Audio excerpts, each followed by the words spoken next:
¿Por qué los Viltrumitas han ido a la Tierra? ¿Por qué el gran regente Thrak le ha perdonado la vida a Mark? ¿Qué ha mejorado este episodio a nivel adaptación? ¿Por qué han representado a Thrak como al mismísimo demonio? Lo de Invencible esta semana no ha tenido ningún tipo de sentido. La temporada está siendo una absoluta barbaridad que nos confirma que el Imperio Viltrumita es difícil de purgar del universo. Vamos a hablar de todo eso y mucho más en este videoanálisis de la temporada 4 de...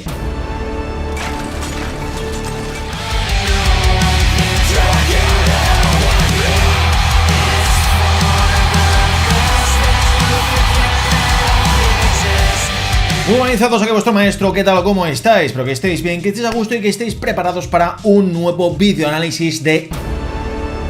Episodio 7, penúltimo de la temporada 4, titulado No te precipites, lo que tiene mucho sentido ya que Thrak en todo momento se ha mantenido paciente y alejado del combate hasta que le han atacado. Él no ha dado el primer paso en ningún momento como si ocurre en el cómic. Por si eres nuevo te quiero aclarar un par de cositas. La primera, que en este canal no spoileamos el futuro de los cómics como si hacen en otros lados. Aquí únicamente voy a hablar de lo que el episodio ha adaptado del material original y nada más. Esto me lleva a decirte que te suscribas y compartas este vídeo para apoyar el contenido que respeta a los espectadores, hayan leído o no el material de origen. Lo segundo, llevo analizando al Inservible desde su primera temporada, capítulo a capítulo, comparándola con el cómic. Así que te dejo todos esos vídeos en la descripción para tu gozo y satisfacción, que son completamente gratuitos, igual que el like, la compartida y la suscripción. Este episodio adapta únicamente dos números del cómic como viene siendo habitual en esta temporada. Aquí estamos en el 75 y el 76, y han convertido lo que parecía imposible en algo real. Esto lo digo porque a estas alturas me queda más que claro que la serie de Amazon le ha servido a Robert Kirkman para mejorar y mostrar todo aquello que en el cómic necesitaba mucho más desarrollo y también un pequeño cambio. Parte de esos extras son el flashback que hemos visto de Viltrum, donde hemos aprendido una grandísima lección sobre lo que es el legado, los errores y las consecuencias. Prepárate porque vas a flipar.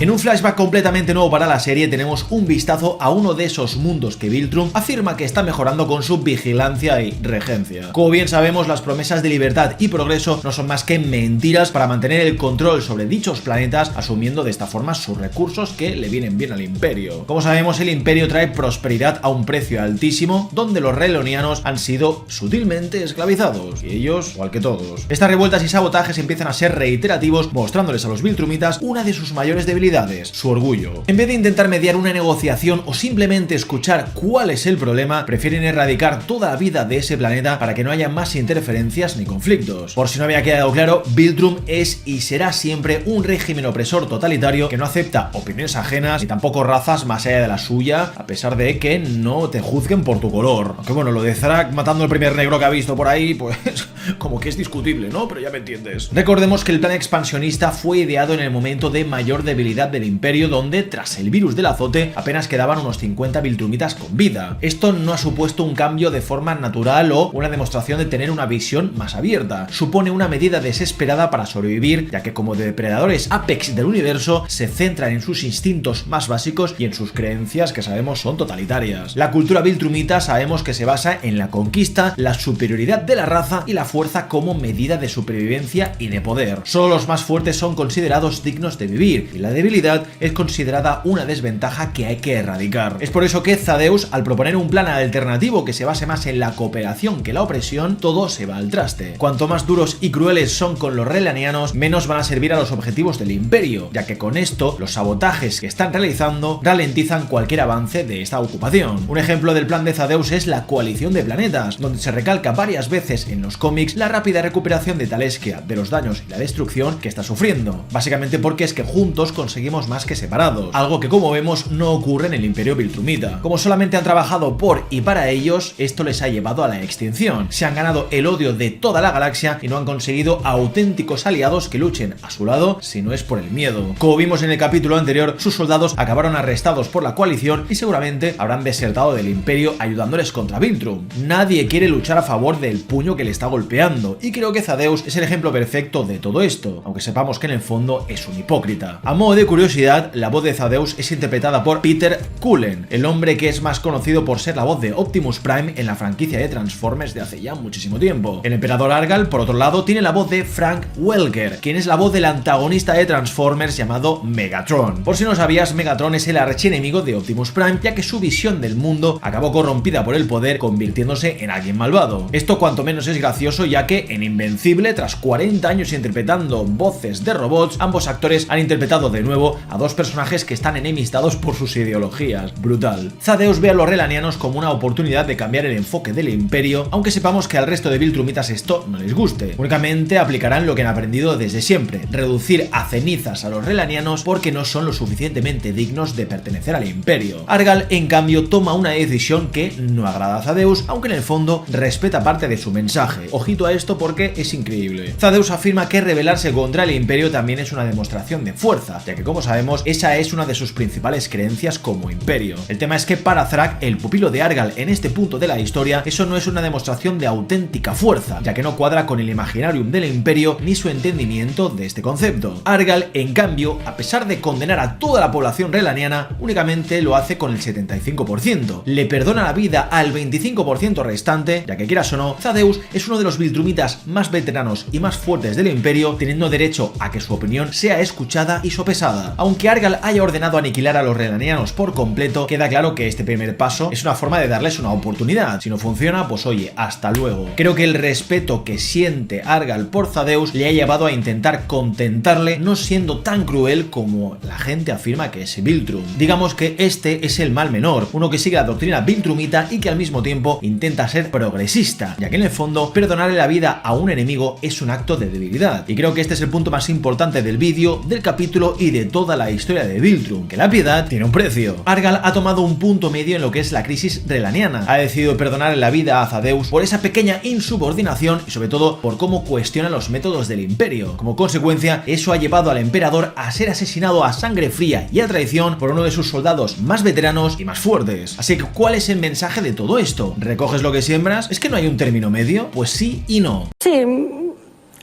No. Al final, Thaddeus es Viltrumita, y por mucho que Thrak nos explique que tras volver de un cuadrante del universo, el hombre se ha ablandado y empatiza mejor con las razas conquistadas, la base es la que es Viltrumita, igual que Nolan. Esto es algo que me ha encantado porque le da mucha más profundidad a Thaddeus de lo que podemos leer en el cómic. Ahí no deja de ser un personaje espectacular que con la serie ha añadido unos matices deliciosos que aquellos que son como yo, que queremos ir un paso más allá y entender las complejidades de ciertos personajes y ciertas decisiones, hemos disfrutado muchísimo. Thaddeus está claro que no es un santo, como tampoco lo es Argal, Thrak, Nolan y te diría que hasta Mark, pero creo que Nolan es superior a Thaddeus por cómo está aprendiendo mucho sobre la empatía y el afecto de lo que Thaddeus ha podido aprender durante todos estos años. Esto lo digo porque en el fondo la conversación que Nolan tiene con Thaddeus en la nave nos confirma que su obsesión por erradicar al Imperio Viltrumita le lleva a no contestarle a Nolan respecto a sus hijos, y eso es porque este ciego que te habla cree que en el fondo Thaddeus ocultaba un plan que nunca nos contó, algo que incluía la erradicación de toda la sangre Viltrumita de la galaxia, lo que implicaba derrotar a Thrak, a todos los Viltrumitas que quedasen vivos y después cargarse a Nolan, Oliver y Mark. Supongo que en algún momento él se suicidaría porque sigue siendo Viltrumita. Esto es una suposición, pero para mí es muy factible que en base a lo que hemos visto en este episodio y lo que sabemos del Sócrates mamado, todo esto pudiese pasar. La cuestión aquí es, ¿todo Viltrum merece morir? ¿Nadie merece una segunda oportunidad? Y más cuando nos confirman que por orden de Thrak han hecho lo que han hecho. Nolan jamás podrá volver a la Tierra y a que le vean como era antes, pero el tipo se está esforzando en enmendar sus errores, demostrándoles a sus hijos que aunque la redención jamás llegue del todo, por algo se empieza. ¿Ningún Viltrumita puede tener una nueva vida? ¿No pueden seguir una nueva filosofía? ¿Los genocidas deben morir por sus actos o deben enmendar todo lo que han destruido para pagar sus pecados? Esto me encanta porque a pesar de que nos muestren que los Viltrumitas son los villanos de la serie, hay preguntas que tenemos que realizarnos. Por eso Invencible me encanta, porque es que no deja de plantarnos este tipo de preguntas sobre lo que es la moralidad, el perdón, la violencia y el fanatismo. La muerte de Argal no se ha mostrado como en el cómic, ya que es algo que se enseña muy al final de la historia cuando repasamos lo que ha ocurrido en Viltrum y su imperio. Aunque me gusta la serie siendo mucho más sutil y palaciega con esta tradición, el mensaje sigue siendo el mismo: ser intransigente te va a condenar a la extinción. Argal confiaba en Thrak ordenándole que acabase con Thaddeus si sus quejas pueden llegar a poner en peligro el imperio. Como sabemos, eso es considerado una debilidad. Al final esto no deja de ser irónico porque la debilidad mostrada por Thaddeus al cuestionar los métodos del imperio le lleva a traicionar y asesinar al mismísimo emperador, que como te he explicado antes también ha sido débil siendo más comprensivo con un veterano. Esa debilidad que Viltrum tanto se esfuerza en purgar es lo que ha catapultado al imperio hacia su completa extinción. ¿Esto iba a ocurrir tarde o temprano? ¿O el imperio iba a acabar conquistando toda la galaxia? No lo sabemos. Quizás hay un multiverso donde existe una versión de Viltrum que ha conseguido alcanzar todos los rincones de la galaxia, siendo nosotros testigos uno donde la intransigencia les ha llevado a la perdición. Me flipa muchísimo la guardia pretoriana del emperador, que me recuerda a la guardia real del emperador Palpatine en Star Wars y también a los pretorianos de la antigua Roma. Como los colores de Viltrum suelen ser blancos, grises y sobre todo muy monocromáticos, tener algún vestido rojo que destaca por encima de lo normal creo que es un plus de molonidad que se agradece mucho. Aunque bueno, para molonidad, el funeral de Argal.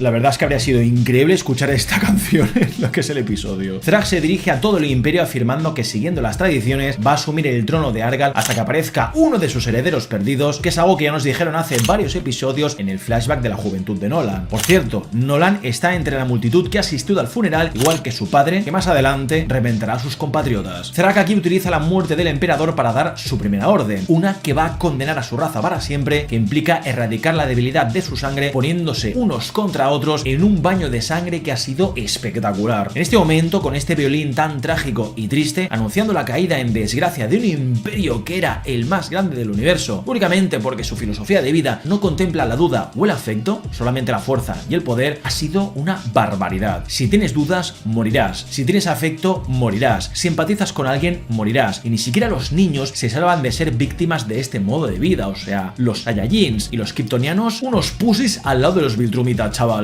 Creo que sin dudas este ha sido un inicio espectacular que asienta las bases de un imperio que solamente ha tenido un verdadero emperador, uno en el que su legado, como podemos ver en esta imagen de su ataúd, solamente acarrea sangre, muerte y destrucción. Brutal. La serie nos ha regalado toda esta secuencia que es completamente nueva, donde Thrak se encierra en la sala del trono, cerrando las puertas y esperando a que los golpes y la destrucción acaben cesando. Será en este momento, cuando los débiles ya hayan muerto y su sangre haya limpiado el imperio de cualquier vulnerabilidad que pueda existir, que él saldrá al exterior. No ser testigo de esta masacre es una alegoría de cómo Thrak, que ya de por sí es el Viltrumita más fuerte, únicamente tiene que esperar a que los más dignos se presenten ante él. Básicamente nos muestran a un hombre que solamente tiene que esperar a que su orden se vea cumplida, ya que él no le tiene que demostrar nada a nadie, son los demás. En este momento creo que podrías seguirme por mis redes sociales como Instagram, TikTok y Twitter. Te las dejo en la descripción, donde podrás ampliar tu experiencia cegata con otro tipo de vídeo y otro tipo de cositas más allá de lo que te muestro en YouTube, que es gratis, hombre. Aquí tenemos un paneo que es exactamente igual al de la primera temporada, de cuando Nolan le explicó a Mark toda la historia de Viltrum. Me flipa cómo ha cambiado todo, o sea, lo colorida que se ve la purga cuando nos la cuenta Nolan y lo oscura que se ve en la verdadera historia. Esto es básicamente porque la visión de Nolan que tiene del imperio es mucho más idílica de lo que realmente es. Este momento, por si no había quedado claro, es justo antes que Thaddeus lanzase el virus del azote contra el imperio, reduciendo todo esto a solo 50 Viltrumitas. Un virus que, como sabemos, debilitó cualquiera de las habilidades regenerativas que tuviera esta raza, además de debilitar su poder, lo que los alejó claramente de la gloria y la fuerza que tuvieron antaño. Cuando Thrak le dice al emperador que no le va a fallar otra vez, se refiere a cómo sus dudas con Thaddeus les han llevado a todo esto. A pesar de sus informes y de que Argal le pidiese opinión sobre el tema, Thrak tenía dudas y creía que podía estar equivocado con el Sócrates mamadísimo, ya que como era un Viltrumita veterano, a lo mejor estábamos exagerando. Pero ver cómo esas dudas han llevado al emperador a su asesinato es algo que te marca para siempre, algo que te autoconvence de que si vuelves a dudar, volverás a fallar estrepitosamente. Por eso Thrak es implacable y representa todo aquello que el imperio Viltrumita siempre ha sido, porque es que además de ser el más fuerte físicamente, ya que ha entrenado desde pequeño mucho más que el resto, también es el más fuerte mentalmente. Esa promesa a la calavera de Argal implica cargar sobre sus espaldas con un legado que no es suyo por derecho, sino más bien uno que ha decidido seguir porque es que así lo han adoctrinado. ¿Hay posibilidades de que Thrak cambie de alguna forma? ¿Es posible que el imperio resurja de sus cenizas? ¿O van a acabar en la nada misma como ese anillo de cadáveres que sirve de tumba y recordatorio de lo que una vez fue Viltrum?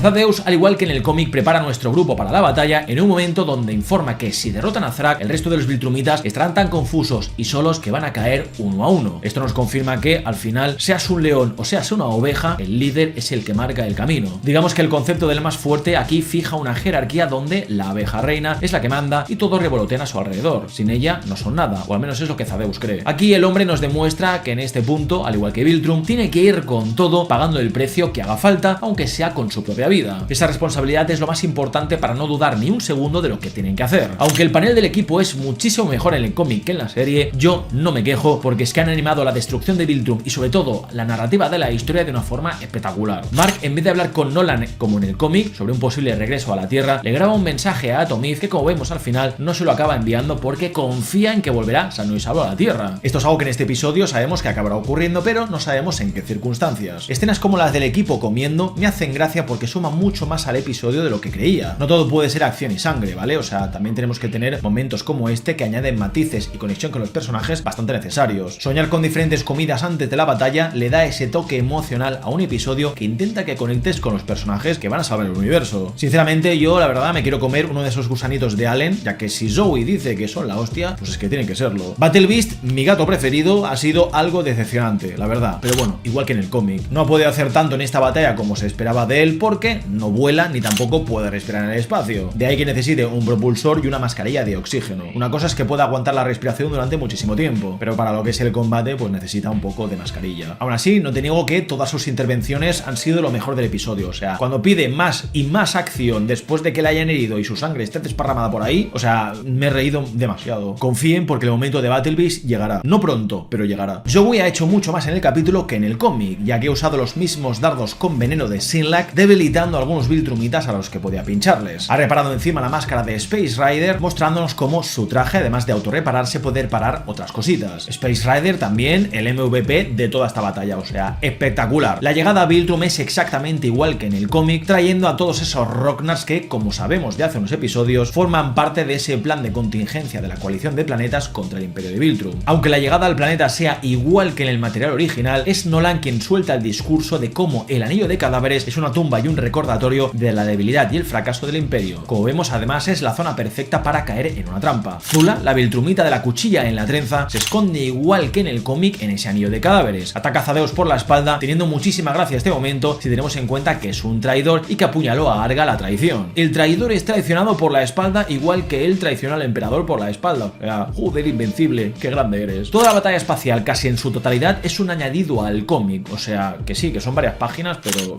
nada como lo que hemos visto en el episodio. Aquí vemos la brutalidad de los Viltrumitas, la llegada de Space Rider con los Rocknars y el puto amismo de Thrak, que es espectacular. Como vemos, a diferencia del cómic, Thrak se mantiene quieto en un mismo lugar observando todo desde ahí. Como sabemos, el sabio es aquel que es paciente y se calla. El tonto, en cambio, es el que actúa impulsivamente y grita sin parar. Me flipa muchísimo cómo esquiva el rayo de la muerte de Space Rider sin parpadear o moverse un milímetro. O sea, increíble. Sin duda la mejor ha sido la esquiva al golpe de Nolan que, o sea, nos ha demostrado que va muy sobrado. Toda la escena de Thrak y Nolan en el planeta es completamente nueva. Nos permite ver cómo Viltrum es una tumba gigante donde todo está apagado y sin luz, a diferencia, claro está, de esa era dorada donde todo se veía increíblemente iluminado. Thrak aquí intenta atraer a Nolan al lado oscuro, le seduce con lo que os he explicado antes, con la verdad. Nolan sabe que en el fondo Thaddeus oculta algo y que si no perdona a los Viltrumitas que hay aquí, tampoco lo tiene por qué hacer con Mark, Oliver y también él mismo. Thrak confía en que su pueblo va a resurgir de las cenizas y podrán reconstruirlo todo. Su estado actual no es más que una muestra de su verdadera naturaleza. Aunque todo pueda restaurarse, si unen fuerzas y luchan por volver a su sitio en lo que es la galaxia, al del poder y la fuerza, todo es posible. Aquí me encanta cómo Thrak le dice a Nolan que él sabe mejor que nadie lo mucho que ha sufrido su pueblo, lo muy necesario que es volver a su apogeo como imperio. Y eso es gracias al flashback de Nolan, donde vimos que en la purga sufrió muchísimo, en el azote sufrió muchísimo y también en su misión a la Tierra. Intenta convencerle de que Thaddeus no es la mejor opción por cómo traicionar a su pueblo, a pesar de que su pueblo fuese como sabemos que es. Nolan no puede aceptar esto por cómo Viltrum intentó matar a sus hijos, pero Thrak le da la vuelta a este argumento afirmando que eso no era más que una prueba más del imperio para determinar la fuerza de los hijos de Nolan. El mamonazo tiene respuestas para todo, qué rabiada. Para Thrak, el emperador Argal es un mártir cuyas doctrinas hay que seguir al pie de la letra para honrarle y porque no hay otro camino que sea el correcto. Digamos que es como un dios cuya fe debe ser férrea e indómita para no ser considerado un estigma en el imperio. Esto no convierte a Thrak en un predicador, sino más bien convierten en un nuevo demonio que lidera a su pueblo hacia la destrucción. Por eso creo que es absoluto cine que hayan añadido estos frames del golpe de Mark a Thrak, donde hemos visto cómo su determinación y fuerza es tan grande que parece que estemos luchando contra una entidad maligna que es imbatible. Fíjate que hasta uno de los frames de este golpe nos vislumbran una especie de semblante parecido al de Argal, ya que al fin y al cabo sabemos que Argal es Dios y Thrak su adalid de la destrucción. Cualquier razonamiento en esta conversación cae en saco roto, como hemos visto. Nolan solamente quiere que Thrak se rinda y que esta guerra se detenga de una vez por todas para que no haya más muertes, pero todos sabemos que esto es imposible porque la obsesión de Thrak por el imperio es tan grande que no escucha ni quiere escuchar. Por eso afirma que la muerte de cualquier Viltrumita deja un vacío enorme en su corazón. Primero, porque aquí Thrak nos confirma que la conversación ha terminado y que Nolan va a morir. Segundo, porque aunque la debilidad sea erradicada, no quita que la muerte de un Viltrumita es la muerte de una pequeña parte de su cultura y lo que representa el imperio. Y tercero, ¿qué cojones ese puñetazo que tiene una potencia tan bestia que crea un torrente de aire que arrastra a Nolan hacia él y lo lanza al espacio durante un buen rato, Brutal.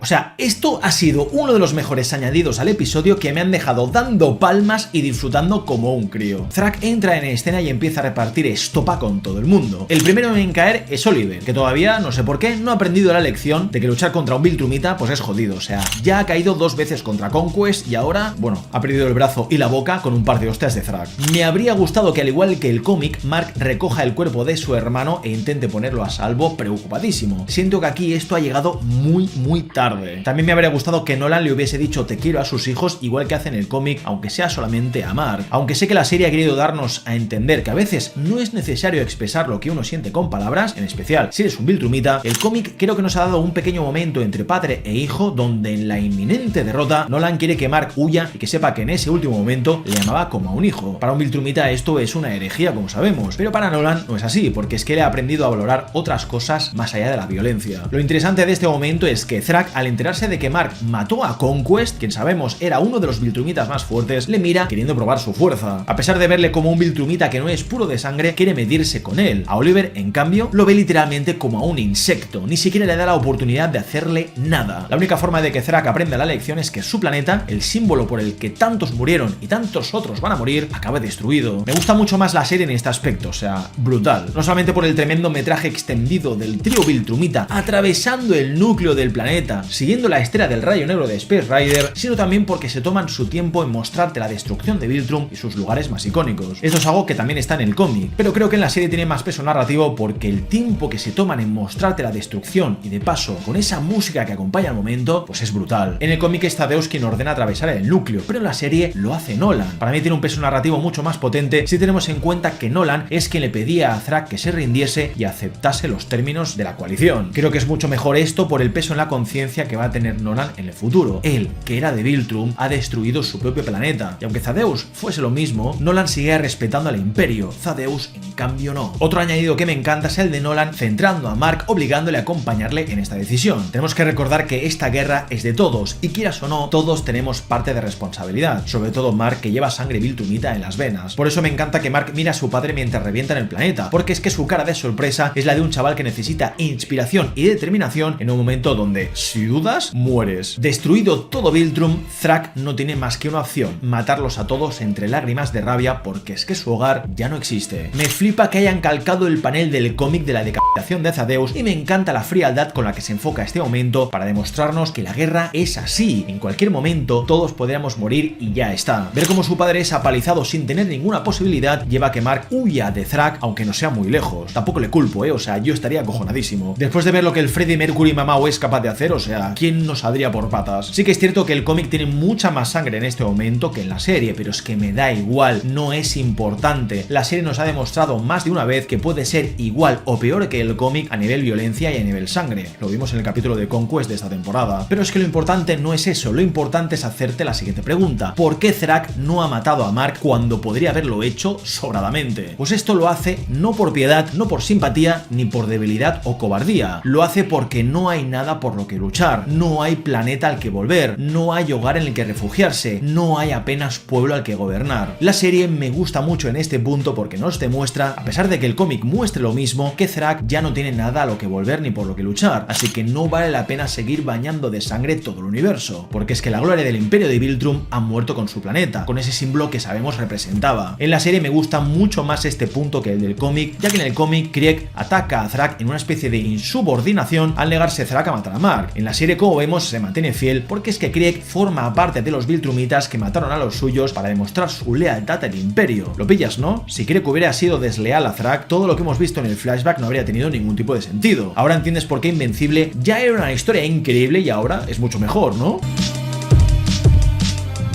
Como era de esperar, tarde o temprano, Nolan y Mark iban a ser encontrados aunque fuese reventadísimos. Me hace mucha gracia que Nolan haya casi muerto igual que Mark cuando se enfrentó a Conquest. Lo de las palmas Viltrumitas, hostia, brutal, ¿eh? Por lo que sabemos, han tardado 2 semanas en recuperarse, 2 semanas en las que Thrak y los Viltrumitas que quedan han ido hasta la Tierra. Creo que la escena tendría que haber sido mucho más larga, igual que en el cómic, ya que, por ejemplo, en el papel, Nolan le explica a Mark que Oliver se va a recuperar perfectamente gracias a su sangre Viltrumita, que es algo que aunque sepamos y demos ya por hecho, estaría bien que lo explicaran para añadir detalles. El cerebro Viltrumita puede sobrevivir sin oxígeno un largo periodo de tiempo en el espacio, y la mezcla con el ADN thraxano es lo que le ha permitido a Oliver sobrevivir todavía más. Aunque no vaya a recuperar el brazo por completo, su piel sí que se va a regenerar sobre esa prótesis que le han instalado. Como mucho, en una semana ya estará recuperado, aunque no al 100%. También me ha faltado que Allen explique que muchos de los planetas que servían a Viltrum se han opuesto a ellos uniéndose a la coalición. Esto ha reducido muchos posibles refugios de Thrak y los suyos, impidiendo su huida. A pesar de ser muy pocos, podrían conquistar y reducir alguno de esos planetas, que tampoco serviría de mucho, porque es que cualquier ataque a la coalición de planetas sería inútil, porque son muy débiles y ellos muchísimos. Por eso Mark tiene un momento de revelación pensando que el único sitio al que podría ir Thrak y los Viltrumitas es la Tierra. Esto ocurre no solamente porque formaba parte de los planes de expansión de Viltrum, como hemos visto en la serie, ya que Conquest y Anissa llegaron a la Tierra en temporadas pasadas, sino porque, como sabemos, Mark es uno de los pocos descendientes Viltrumitas que, aunque no sea puro de sangre, es igual de fuerte que ellos. Por cierto, tremenda miradita de Anissa a Mark cuando este afirma que mató a Conquest, ¿eh? Nos queda claro que Mark se ha ganado el respeto de algunos de los Viltrumitas que ahora admiran su fuerza. Si los Viltrumitas han llegado a la Tierra, únicamente tenemos 2 caminos. O la Tierra está siendo destruida por completo, o se han escondido ahí para usarla como rehén, lo que significa que quizás Mark y Nolan no pueden volver a la Tierra porque si lo hacen, Thrak y los suyos acabarán con todos. Esto solamente lo podremos saber en el siguiente episodio, ya que yo solo planto preguntas que nos pueden surgir de forma lógica después de verlo. De momento, este es el único capítulo sin postcréditos, ya que más con episodio creo que estábamos viendo una especie de mini película. No solamente por la complejidad de la trama, sino porque la pelea en el espacio, la tensión constante y los constantes giros de guión narrativos nos han ofrecido uno de los mejores episodios de Invencible, que postula la serie como una de las mejores adaptaciones que existen. Y no es porque tenga la mejor animación, sino porque tiene la mejor historia de superhéroes que encima mejora una barbaridad el material original. Y ojo, solo vamos por la mitad de la historia, lo que queda es espectacular. Y sí, sé que se han olvidado de animar a un Viltrumita herido, pero me da igual.